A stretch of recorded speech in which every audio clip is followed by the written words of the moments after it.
நீங்கள் எவ்வளோதான் இயேசு இடிச்சிக்கினே இருந்தாலும் சரி, எத்தனை உபவாசத்தை ஜபத்தில் வந்து ஆண்டவரே ஆண்டவரே ஆண்டவரே என்னாலும் சரி, நீங்கள் வந்தீங்கன்னு கூட அவருக்கு தெரியாது.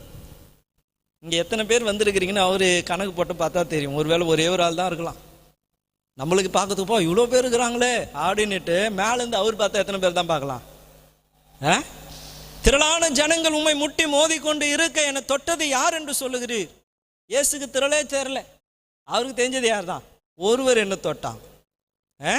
யாரோ ஒருவர் என்ன தொட்டாங்க. கூட்டம் திரளா இருக்கிறது. ஆனால் அவர் என்ன சொல்றாரு? ஒருவர் என்ன தொட்டாங்க, ஒருவர் என்ன தொட்டாங்க. இன்னைக்கு நிறைய பேர் வந்திருக்கிறீங்க, ஆனால் இயேசுவை இன்னைக்கு தொடக்கூடிய அல்லது அவரிடத்தில் இருக்கிற வல்லமையை புறப்பட செய்யக்கூடியவங்க யார் இங்கே இருக்கிறீங்க? சூழ்நிலை கடினமாக இருந்தாலும் சூழ்நிலைகளை மாற்றக்கூடிய ஒருவர் இருக்கிறார்.